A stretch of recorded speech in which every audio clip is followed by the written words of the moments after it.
All right, so in Mלכים Aleph, Perek Yud Ches, Pasuk Lamed, we'll start from. But Yomer Eliyahu l'chol ha'am. Eliyahu told all the people that were gathered there, Yeshu Elai, gather around. But Yigshu Kol ha'am Elav, everybody gathered around Eliyahu. By Yerape es Mizbeach Hashem Ahoros, and he healed the Beis Hamikdash that was destroyed. So we spoke yesterday. Rashi brings that was a story by Shaul HaMelech that he built the Mizbeach there. And this Beis Hamikdash was destroyed by the Avodah Zarah, because not only did they worship Avodah Zarah, but they were very, very careful to make sure that there was no Mizbeachos LaHashem. And somebody mentioned yesterday that this was a problem of Obama, which Ken Zayin. The whole story of Eliyahu Bahar Carmel, interesting, is how did he pull it off? Obviously he had to be talking to the Rebbeinu Shalom that the whole story would happen in his favor, and he would be able to convince the other people, and he davened very strongly about it, as we're going to see in the Psukim now. Right? But how is he able to be making a korban outside the Beis Hamikdash? So the Gemara discusses, the Gemara Sanhedrin on Peites discusses it. It's a big arichas there, but the Gemara talks that it was Hiro Ashah. He was not allowed to do it. Vayikach Eliyahu shtei meser avonim. Eliyahu took 12 stones. K'mispar shiftei bnei Yaakov. It was what? It was to bring out Kvayt Shemayim. That's correct, 100%. Could be the Gemara says something like that. So Vayikach Eliyahu shtei meser avonim. He took 12 stones. K'mispar shiftei bnei Yaakov. As we spoke yesterday, why specifically bnei Yaakov? Asher hoya dvar Hashem elav leimar, as was the words of Hashem to him. Yisrael yiyeh shemecha. That his name will now be called Yisrael. Why? Because the Hisairus that Eliyahu was pulling off over here with this story, with this whole big audience, was to get everybody on board with Hashem Elikei Yisrael, and not to be Ovid Labal. So what Eliyahu was pulling off over here was to elevate Klal Yisrael from being Avodim and Einam Eisim Retain Shalmakim to Banim Eisim Retain Shalmakim, and they're going to be called Yisrael. But Yivnes Avonim Mizbeach b'Shem Hashem, and he built this Mizbeach with these 12 stones b'Shem Hashem.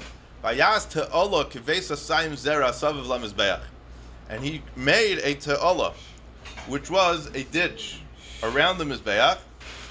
Dr. Radak Osa Chafira Saviv LaMizbeach Sheyelchu B'Hamayim. He made a ditch around the Mizbeach where all the water should go. It was 50 amas wide. That's how much water was there. It was about 100 feet wide. It was a big situation full of water. He put wood on top of the Mizbeach, and he cut up the cow that he brought, and he put it on the fire, on the wood. There's no fire yet. Where did the fire come from? We'll see in a few minutes. And he said, Milu abo kadamayim. Fill up 4 barrels of water. And pour the water on the eitzim and on the oil. Pour it on the meat that was on the Mizbeach. Pour it on the wood that was on the Mizbeach. Do it again. And they did it again. He said, do it a third time. He soaked everything there. The entire thing was soaking wet. And the water was all around the Mizbeach. And even the ditch around the Mizbeach was full of water. Now here comes the most amazing part of the story. And it was at the time of Mincha. Right? The Gemara learns from here that this is the importance of Mincha, because Eliyahu Hanavi was only Nana b'Tfilas HaMincha. The Gemara says that the other people were Nana by other tefillas. It's true, but there's a big focus in the pasuk over here of Eliyahu davening b'Shas HaMincha and getting answered. If we say, like the Gemara Zvachim says, Pinchas Eliyahu, right? What's the gematria of Pinchas? Anybody? What's the gematria of Pinchas? Base 80, notice 50. That's 130, yeah, 138, and 60. Samach is 60. Right, so add 60 to that, let's go. Well, So how much is Pinchas? Pinchas is the same gematria as Yitzchak. Shteit Nal Svar. Yitzchak was B'Saka Mincha. So it makes a lot of sense that Eliyahu was Nene B'Shas HaMincha, because obviously Pinchas and Eliyahu have a shaykhis specifically to this time. Yeah. Yeah. Okay. Yeah. Vayomer Hashem Elikei Avram Yitzchak v'Yisrael. Vayigash Eliyahu Hanavi. Eliyahu Hanavi approached the Mizbeach Vayomer, and this is what he said: Hashem Elikei Avram Yitzchak v'Yisrael. Hashem, our God, the God of Avraham, Yitzchak, and Yisrael. Hayoim Yivada, today will be known ki ata Elokim Yisrael, that you are the God of the Jewish people. V'ani avdecha, and I am your servant. Ubidvarcha osisi es kol advar meila, and with your words, with your permission, so to speak, I am doing this. Why? Zok Rashi, shehikravti bebama b'shas isra habamas, because Eliyahu says, I'm being makriv on a bama b'shas isra habamas. At this point, they were not allowed to be makriv on bamas because they already had a Beis Hamikdash. But as we said, the Kiddush Hashem that was going to come out of this story was just about as great as the Kiddush Hashem that comes out from the Beis Hamikdash. Aneni Hashem, Aneni. Hashem, answer me. V'yedu ha'om hazeh, so that this nation should know ki ata Hashem Elokim, ve'ata hasibois esliva macharanis. What does this mean?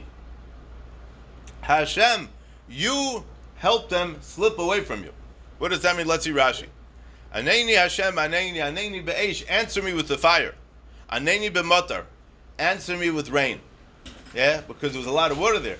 Answer me with fire to prove to them that you're going to be the God, because that was what the debate with the Nevi'ei Habal was about. And answer me with rain because there was a drought and the rain didn't come yet. Rabbi Seinu Amra Aneni be'esh, Aneni shlo yomer ma'aseh kshafim he. How do we know? How does anybody know that what Eliyahu Hanavi is pulling off is not Ma'aseh Kshafim? How do you know it's not Kishuf? Maybe he was a big Kishuf macher, he was a big Kunz macher, he knew how to do all kinds of tricks. And he's making a trick here too. How do you know he's not pulling the wool over your eyes? How do you know he's doing that? So Eliyahu was mispalel for this. Aneni Hashem, Aneni that they should believe in you and not think that it's Ma'aseh Kshafim. Ki ata Hashem Elokim. And not only that, but when he says Ki ata Hashem Elokim, Rashi explains that when Eliyahu Hanavi is going to come before the Geula Hasidah, before the eventual Geula, before Mashiach comes, that Eliyahu is mispalel now that Klal Yisrael should believe him then. Va'ata hasiboy says liba, meaning because like this. What's the certification for Eliyahu to come at the end of days? That's happening now. He's mispalel about this Bar Eliyahu Bahar Carmel. Because just like Bahar Carmel, it was clear and known to everybody that Hashem will Elokim, so to then, Eliyahu wants it to be that Hashem will Elokim, and that everybody should listen to what Hashem is saying.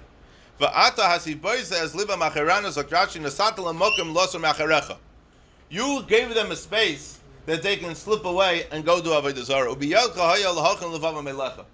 And you should have been more stark about it that the people should be following after Hashem. The Medrash Haggadah Rashi brings that Eliyahu said that if you're not going to answer me, maybe I should also become a kaifer.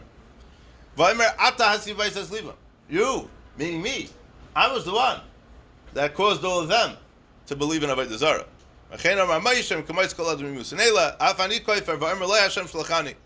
Okay. Here we go. A fire from Hashem fell down. And it consumed the oil of it consumed the oil, which was soaked in water. It consumed the eitzim, which were soaked in water. It consumed the stones. You ever saw a fire burning up stones? Oh, we have it somewhere else. By the destruction of the Beis Hamikdash, Shteit in Chazal. I forgot the lashon pasuk in Eicha, but there's a pasuk in Eicha that refers to the Beis Hamikdash as being burnt like a cloth, because the Beis Hamikdash, 90% of it was made out of stone. Now, how do you burn stone? HaKadosh Baruch Hu made a nes l'ra, a nes l'puronos, that when the Beis Hamikdash was getting burnt, it burnt down like a cloth. You throw an old undershirt into a fire, it's gone. 30 seconds, it's gone. That's how fast the Beis Hamikdash went down. It was like it was cloth. It got burnt down like a cloth, like a shmata. Right? So over here also, the Avanim got burnt. Vesa Ofar, and all the sand and the dirt around the Mizbeach. And all the water in this big trough around the Mizbeach got burnt up as well. Bayar Kala'am. Here's a familiar pasuk. The entire nation saw. Vayipla Pneim, and they fell on their faces. Vayomru, and they said, Hashemu Elokim, Hashemu Elokim. This is where it comes from. That pasuk that we say in Baruch Hashem by Ma'ariv, for those of us who say it. Hashemu Elokim, v'lo habalu Elohim. Hashem is Elikim, not the Baal. Vayomer Eliyahu lahem. Eliyahu said to them, Tifsu es Nevi'ei HaBaal, grab the Nevi'ei HaBaal, ish al yimolek mehem vayispesu. Make sure not one of them escapes. You have 450 people here, and make sure not one of them escapes. And they grabbed all of them. Vayeridem Eliyahu al Nachal Kishain. Eliyahu brought them down to the Nachal Kishain, which was a stream of water. Vayishchatem sham. And he shechted them there. He killed all of them. He killed them. That's it. Because this was proof. After the story of Eliyahu bar Carmel, it was proof that Hashem was like him, and the Baal was wrong. So now he's able to do with them Katoy Pi'enov. And what was that? Got to get rid of all the Avodah. Kill them. Vayomer Eliyahu la'achav. And Eliyahu said to Achav, who's the Rasha, who we're talking about here, Alei echor lusei, go up to your house, eat and drink. Kikoil hamoin hagoshem. It's going to rain soon. Huh? I'm sure all you heard the joke about the storm. They said it's going to rain only twice this summer. One time till Shabbos Nachamu, and then from Shabbos Nachamu till the end of the summer. Twice it's going to rain the whole summer. Yeah? So he tells them to go up to his house and to eat. So the Radak speaks out an interesting thing. He said it could be Achav was fasting for the rain. Achav, the Rasha that he was still fasting because he wanted the rain. So he tells him now it's gonna rain, so he could stop. He could stop fasting. He could go eat something. Ve'Eliyahu ol al reish HaKarmel, and I'm sorry. Vayala Achav lecha v'lishtais. Achav went up to his palace to eat and drink. Ve'Eliyahu ola el reish HaKarmel. Eliyahu went up to the top of the mountain where his whole situation was. Vayigar arza. He bowed down on the ground. Vayigar is a lashon of shaking, really. But Vayigar also means that he bowed down. And he was mispalo, Vayasam panav ben birkov. And he put his head between his knees, which is always a symbol of tefillah. You have in the Gemara, brachas, that he went to his son was sick, and he went to this one. And he said, and he was mispalo. And then he went to B'chanin Medaisa, and he was mispalo, and the son got better. So he came home, and the wife says to him, and said, I don't understand. You're the greatest Talmid Chacham alive today. Well, why can't you do that? He said, because I'm kesar l'fnei hamokim, and he's ke'eved l'fnei hamokim. Chanina Medaisa is ke'eved l'fnei hamokim. What's this concept of putting your head between your knees to daven? We mentioned this before with the Gemara with Rabbi Elazar ben Dordaya, that he did tshuva in this way. Yeah, it's very interesting. So Gemara, Anida that we're all familiar with, that when the Uber has been made imay, when the child is in the mother's stomach before the child is born, there's a malach that teaches him kol terakula. And when he comes out, so the malach hits him and he forgets, and he forgets all the learning. Anyways, the Gemara describes how the baby is positioned over there, and it's Reishei ben Birkov. It's Reishei ben Birkov. His head is between his knees. I mean, in English, that's called the fetal position. Yeah. Many times, you'll watch how people sleep. Why do people curl up when they sleep on their side, right? They go back into that fetal position. The idea is, I don't want to make this sound too off, but when a person is davening and connecting to Hashem, he wants to go back to where he came from. That's the idea. Tefillah means to connect to Hashem.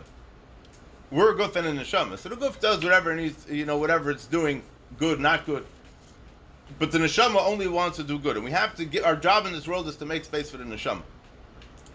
So when we go back, a lot of times we go back into this fetal-like position. The pshat is that we're going back to the state where we were before we were born.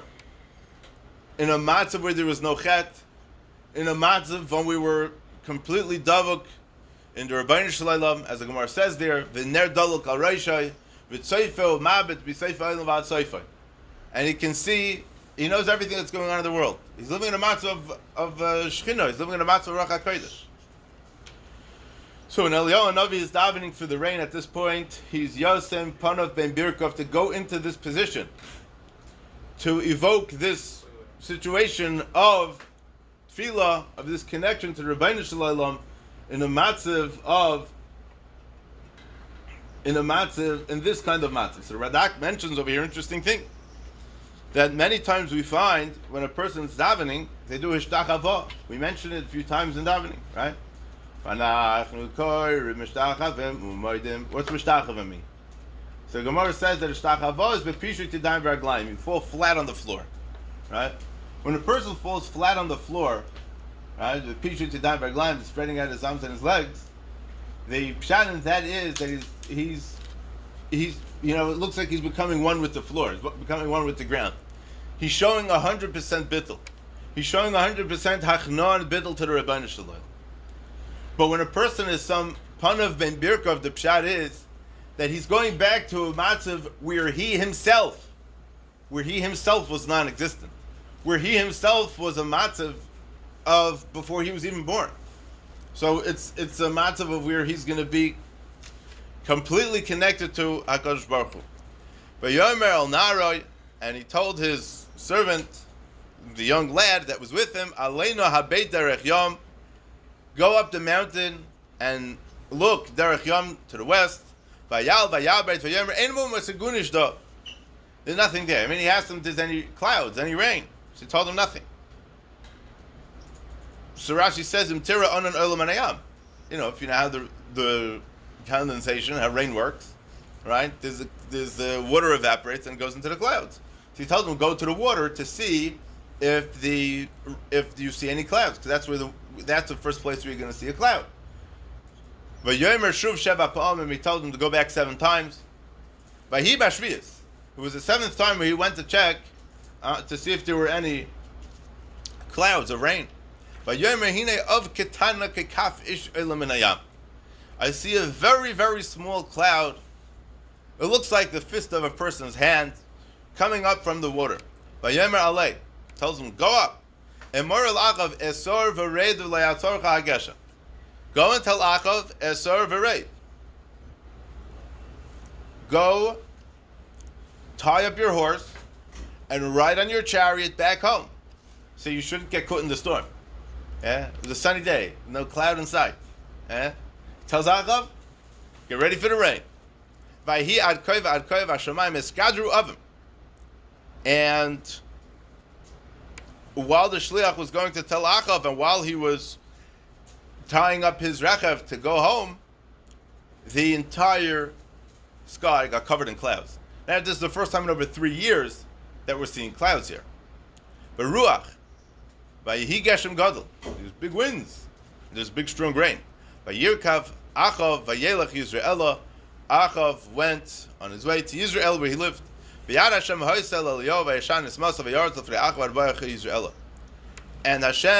was on Eliyahu's team. Vayishanes masnav. It's an interesting word what Vayishanes means, but it means that he gathered his strength. And he ran in front of Achav to be mechaber him all the way to his home in Israel. Now, there was one person, important person at this point, who was missing from this entire episode. And that was Mrs. Achav, Izeva. We mentioned her yesterday. Achav told his wife everything that Eliyahu did. He killed 450 people by the river. Izevel sent a messenger to Eliyahu saying the following: this is what you did to the Nevi'ei Abal. I'm going to do the same thing to you tomorrow. Basically, she said she's going to kill Eliyahu. So Eliyahu is going to get himself out of this as fast as he can.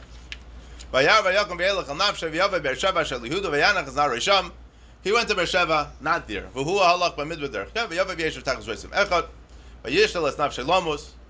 He asked Hashem to die.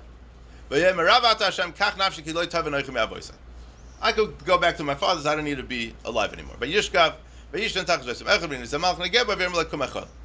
Okay.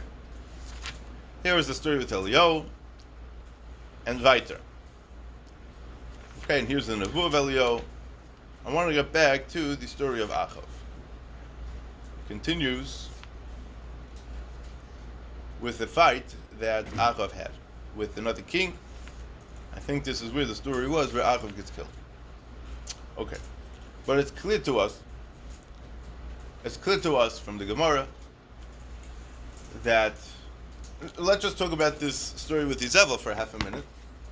Izebel wasn't there because she said, the pashtus is, let's just assume that the reason why Izebel said she doesn't have to come to this performance of Eliyahu and the Nevi Habao is because she says, I don't care what Eliyahu is going to prove. I'm still not going to believe in it. You know? You had Yitzias Mitzrayim and you still had the Erev Rav. How is that possible? Right? Where's Yisrael? He needs to ask me this question. Right? You had Matan Torah and you still had the Erev Rav. You have all these Nisim and you still the Erev Rav. These people are people that are never going to believe. There's always going to be a skeptic. There's always going to be somebody that says, it can't be. Right? You're always going to have somebody that says, nah, not this way, not that way. You're always going to have some opposition. Right? She, B'Shem Panavayf, didn't want to give any credence to Eliyahu because she had a certain sin towards him. Because she's trying to stop him from doing what Hashem wanted.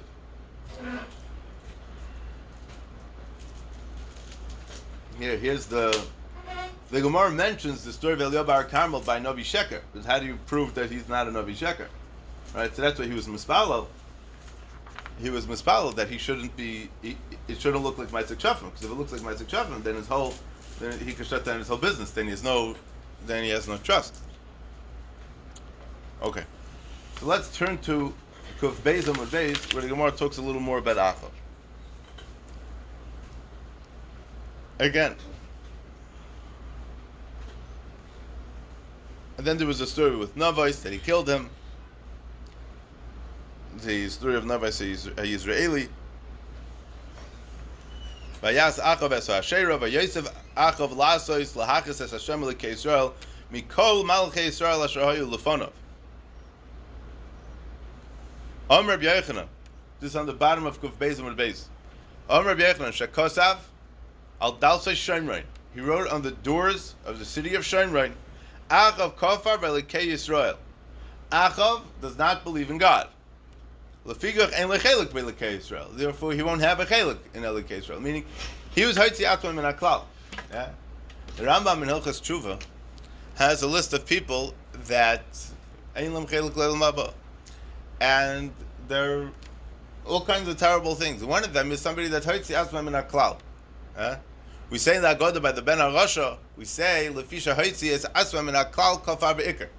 Because he was Moitzi Atman min HaKlal, he was Kaf Be'ikr. What do you mean? Because the guy was Moitzi Atzum and Aklal is kafir. It's kafir because he's a kafir, doesn't believe in Hashem, right? But if you believe in Hashem, then you believe in Klal Yisrael, and you're mishtatef imay b'tzarosam. A person has to be mishtatef himself. A person has to connect himself to the tzaros that Klal Yisrael is going through. If Klal Yisrael is going through a gevisa tzar, and you say, well, it's got nothing to do with me. Oh, it's their problem. Let them figure it out. You should feel some kind of pain, because kulanu. Like we said yesterday, Achlatar Yivaled, right? But that's the story. So, Ein Lechelik B'Elikei Yisrael. And the Gemara says, Reb Levi, Shahaya Kaider Askaris V'Kaisav Eskecham Tachtel.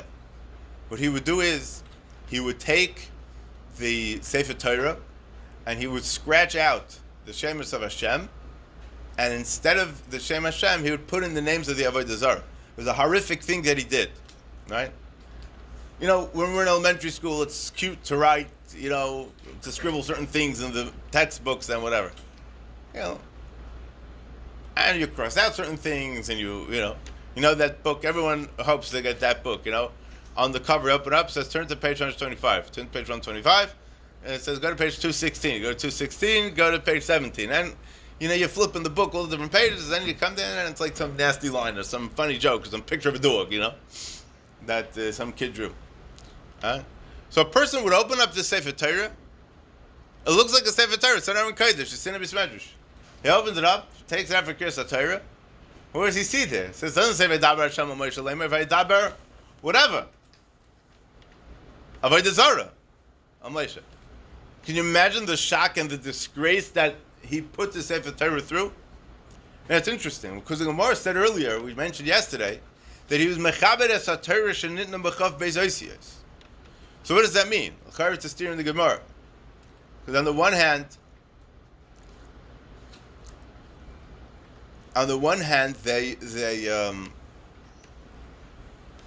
On the one hand, it says that he was mechaber the Torah, mechaber the Torah. And the Mefarshim learn over here that it means he was mechaber the Torah, means he was mechaber the Sefer Torah, a lot of cover for a Sefer Torah.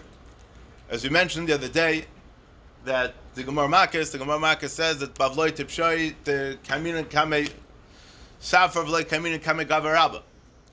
They have cover for a Sefer Torah, but they don't have cover for a live Sefer Torah. They don't care about Talmidei Chacham. They have no respect for Talmidei Chacham. They have respect for the actual scroll.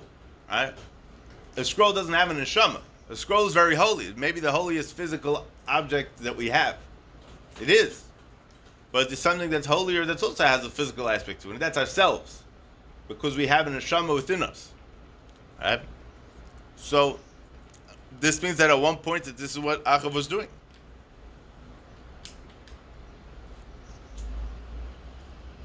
Okay. That's a little bit about Achav. The next story that we're going to see in the Gemara is about Menashe. Yeah, I think we'll start with Menashe. We have a few minutes. So let's give some background to the story of Menashe. The Gemara Brachas. Anyone want to find the Gemara Brachas here? So, Chizkiah HaMelech was a tremendous person, tremendous tzaddik, and he very strongly did not like the way of life of Avodah Zarah that everybody was doing. Oh, you got one? That's the first one? Yeah. Perfect. Now I'll even know what I'm talking about. So Gemara in Daf Yud, a very well-known Gemara. It's because I just spent a few minutes to understand where Menashe was coming from. Who Chizkiah HaMelech was. I took 2-3 Gemaras about who Chizkiah HaMelech was. It was like this. Amar Rav Hamnuna. Who is like the wise one, and who knows a thing's interpretation? Who is like HaKadosh Baruch Hu, who knows how to make a compromise between two tzaddikim? Ben Chizkiyahu Yeshayahu, between Chizkiah HaMelech and Yeshaya HaNavi. I understand there is in the way. I feel like everybody's spacing out because I can't see me. Well, let's get this out of the way. Zok the Gemara. Chizkiyahu Omar. Meaning, what was the pshara? What was the pshara between Chizkiyahu and Yeshayahu that we're talking about over here? So they couldn't agree on the question of whose honor was greater. And who's more important, the Navi or the Melech? Chizkiyahu Omar, I'm the king, so let's Yeshaya Gaboy. Let Yeshaya come to me,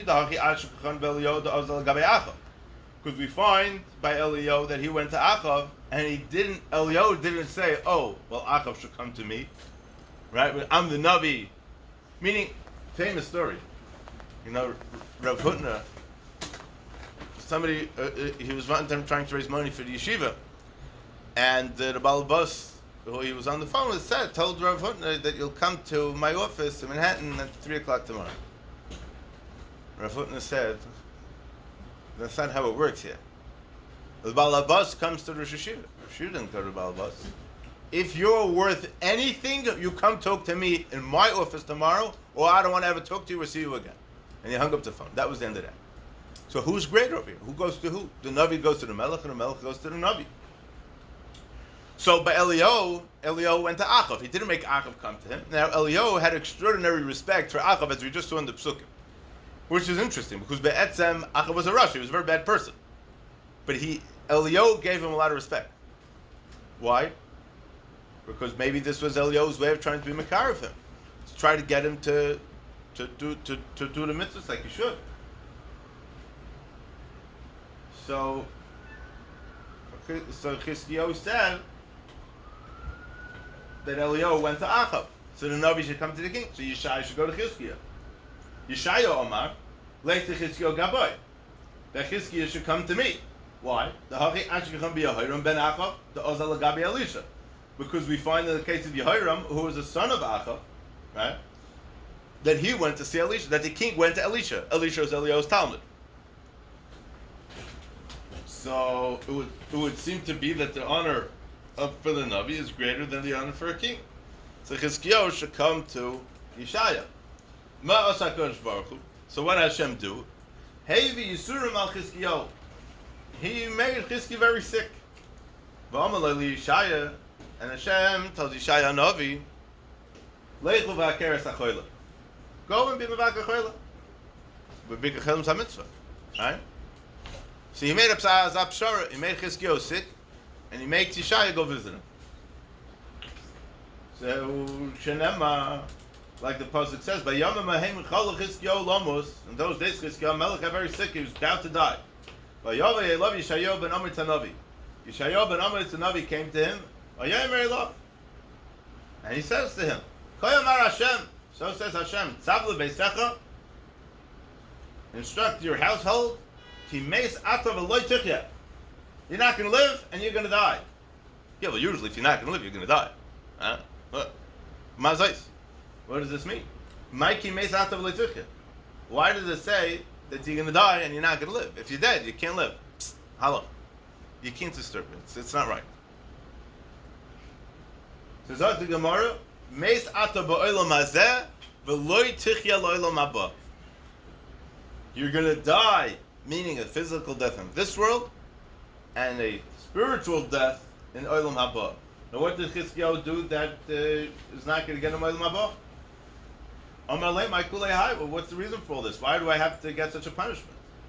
Amalei Mishum Delei Asakte B'Pirya V'Rivya, because you did not engage in procreation. You didn't have any children. Chizkiyahu Melech was not married. He was a bachelor. Shtel Zachva. God Ladar. Never got married. Yeah? It's very interesting, because if you look around, you see very chashuv people sometimes, big tzaddikim, big talmidei chachamim, very great people that just never got married. Yeah? And it's sad, because there's no continuation. And even big tzaddikim that did get married but didn't have children, there's so many of them that what's left of them after they pass away? They're talmidim, they're Torah. Tolei Seim Shal Tzadikim is Masim Tovim, and that's where it's at. And it's got to be there. I personally know one of today's greatest Talmidei Chachamim alive. Never had any children. I was zeichet to spend many Sudas and many Yom Tovim together and other times together. But there's something that's missing when a person doesn't have children. There's something that's there. It's chashuv k'meis, the Gemara says. A person doesn't have children, it's chashuv k'meis. So Malay, so Chizkiyahu said to Yishaya, what do you think? I'm just not interested in getting married. I don't want to get married. I don't want to have children. I have a very big issue. Mishum dechazoyli beruach hakodesh the nafki minoi benin the loy maili. I saw in Ruach HaKodesh, I had Ruach HaKodesh, and I saw that I'm going to have children that are going to be Rishonim. So I don't want to bring the Rishonim into the world. You have a mitzvah to have children, it's true. But let's say the halacha is like this. Let's say in order to be Mekayim in the mitzvah of Pir V'Rivya, you have to have children that can have other children. That they should be healthy, physically healthy in the sense where they're going to be able to have other children. If not, then you're not going to be Mekayim the mitzvah. Right? So Chizkiyahu Melech is saying a similar kind of thing. I'm going to have children, it's true. But they're going to be Rishonim that are going to kill so many people. Why is it worth the whole thing? Why should I bring such a person into the world if I know how much destruction he's going to cause? It's not even worth it for me. This is a very Musadik Gazah. How far into the future do we look? With our decisions and the consequences and this. He refused to get married because he knew that this was going to happen. Why couldn't he do something to change it? Vice versa, he knew that he wasn't able to change it. He knew that this was going to happen. Why do you concern yourself with these hidden things of Hashem? You have to do the Torah. You have to follow the Torah the way that the Torah says, and don't mix into the Cheshbon Yishamayim. Yeah. And what Hashem, and leave the rest up to Hashem. Meaning like this: if a guy knows, let's say, that he's going to go to Shachris in yeshiva, all right, he's going to be nechshol with seeing something that he shouldn't see along the way. So is it better that he doesn't go to Shachris? That's what he's got to do, right? He knows if he comes to yeshiva, he's going to talk in Lashon Hara. So what should he do? He shouldn't come to yeshiva. What you have to do, you have to show up. You got to do what you got to do. You got to do your mitzvah. Don't make all kinds of cheshbainas of, because I'm going to do this mitzvah, so it might lead me to that avera. So I'm not going to do the mitzvah. By not doing that mitzvah, you're not doing mitzvah properly, right? Let's say a person knows if he's going to stay up late for the Seder Pesach by night, he's not going to be able to say Kriya Shema the next day on time. You have a mitzvah lefanecha. You have to do the mitzvah that comes your way first. You can't push off a mitzvah or not do a mitzvah because you're concerned about a consequence that's going to happen as a teitzah of your mitzvah for something else. We're not talking about doing an aveira. We're talking about your chashash of what might happen because you do a certain mitzvah, right? Don't make your lumdus with Hashem's cheshbonos. You do what you got to do, and Hashem will do what He's got to do, and don't get involved. Interesting. Yeah? I mean, he's not just dropping out of the race because he's dropping out of the race. I mean, if you would ask me, it would seem like a very valid reason not to get married, not to have this child. We're not talking about a guy who was just a bully in yeshiva. We're talking about somebody who's, the pasuk says that the rechaves of Yerushalayim were full of blood from all the murder that happened in the times of Menashe. Understand? So Chizkiyahu was trying to prevent all this from happening. But Yeshaya HaNavi comes and tells him, Benavur, you're right that you had Ruach HaKodesh. And you're right. And what you saw is true. You still got to do the mitzvahs that you're mechuyev to do. Think about this. There's a real big, huge lesson that the Gemara is teaching us here. Pay attention to it. Think about it.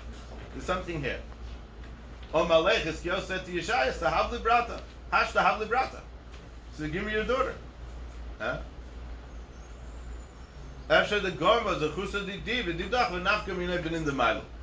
says maybe because of my schusim and your schusim, I'll have good children. And we could try to avoid what he saw Ruach HaKodesh. Very interesting thing. My schus, You know when Klal Yisrael came to the Yam Suf, so it says that Hashem said, "Ma titzak elai." Yeah, why lo yesa tefillah? It's not time to daven. When it's not time to daven, Klal Yisrael's in the Torah. So the Pasha says sometimes you got to just do things. Can't be worried about tefillah, but there's a concept of here as follows: that HaKadosh Baruch Hu heard a familiar voice, and like, oh my gosh, it sounds like imagine we're all 70 years old, right? And you meet a guy, and he looks so familiar. Like, are you Plini's son? Says, I had such a great time with him together in camp. And then you become the son's friend because of the b'schus the father, right? We mention the schus of our fathers, which is Avraham, Yitzchak, and Yaakov, and we bring the schusim of the others to the children. What's Chizkiyahu saying here? Maybe my schus and your schus, right? But Chizkiyahu saw that the schus of us is not enough to protect him over here from what's going on, because he saw this Ruach HaKodesh. That wasn't going to change. But he said, maybe Yeshaya, who you're coming to tell me that I have to do this mitzvah, so maybe with that, you're going to push me to do the mitzvah that I don't want to do, because this mitzvah that I'm going to do, and I'll do it together with you, by marrying your daughter, then maybe we'll have good children.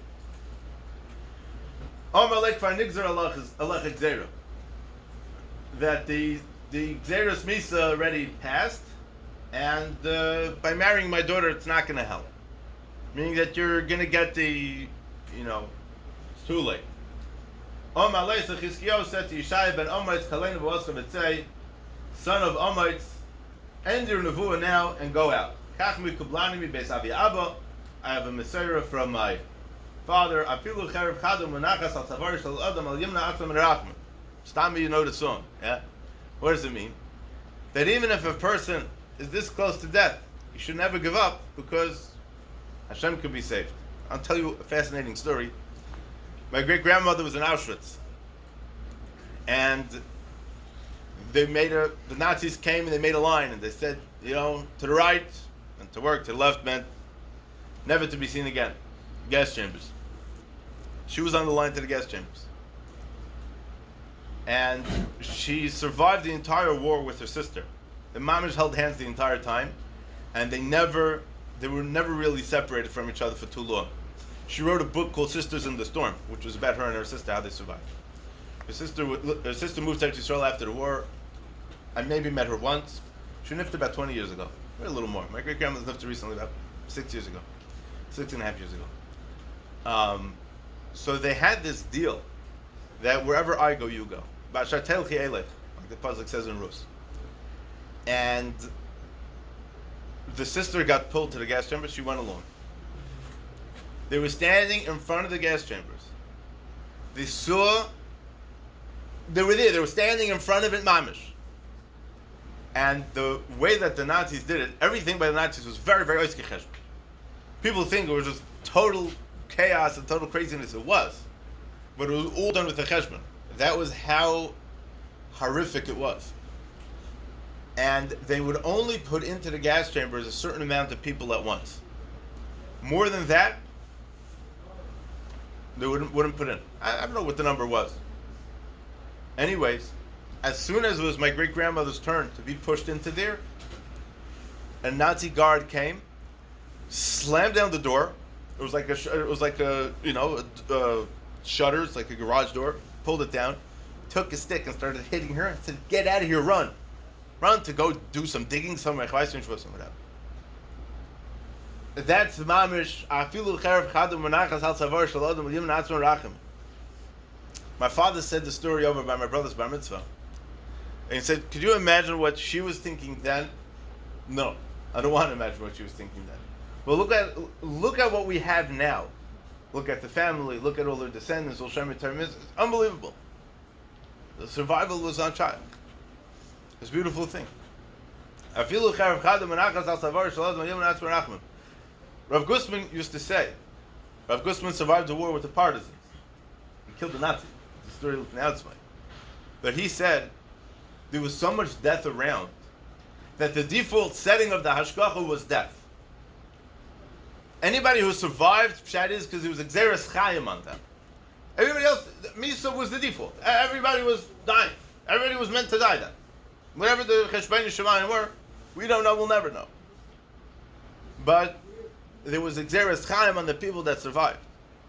Because the stories of the survivors, not one of them does the story even begin to make any sense. What's the cheshbon over here that she should survive and the one that was right in front of her shouldn't?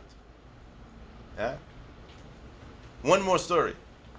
She was working in a factory again with her sister, and it wasn't as intense as working in a concentration camp. It was a little easier, but it was still very nasty to them, and they would hit them still. But they had more room to move around.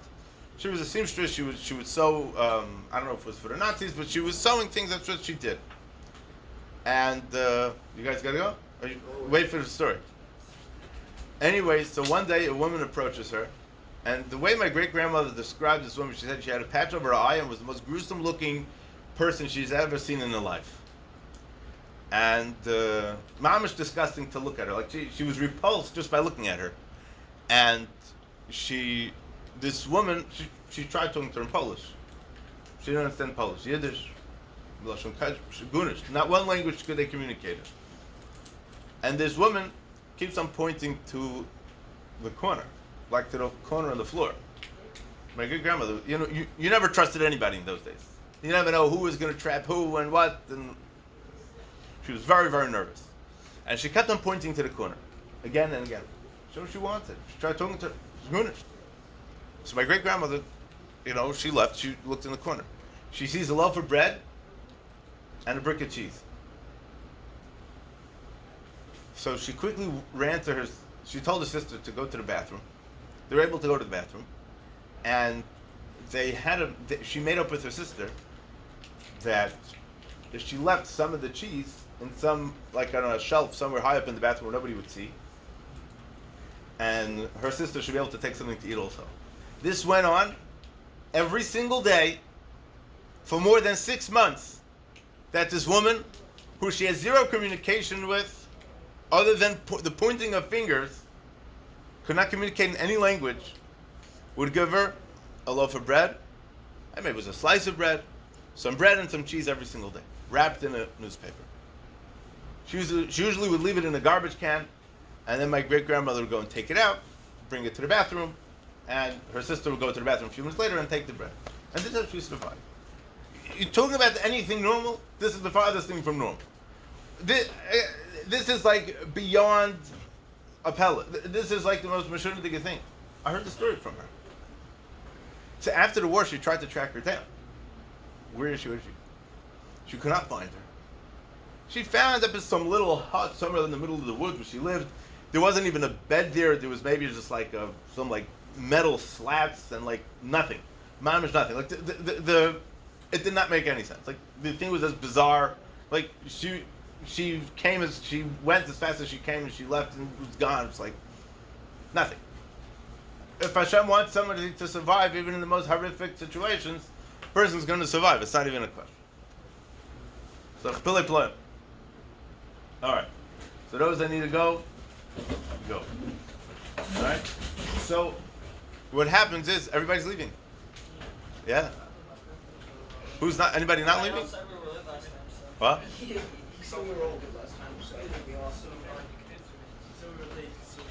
Okay, fine. Fine. So you know what? So we'll stop here.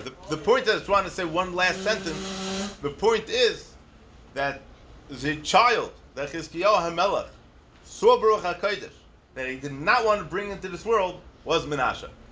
Why? Because he saw what was going to happen in the times of Menashe. But obviously there's a reason why Menashe had to be brought into this world, and why that the tragedy of Menashe had to happen, and to be continued tomorrow, Mitzvah Shem. Or anybody being here tomorrow? Yeah. What's tomorrow?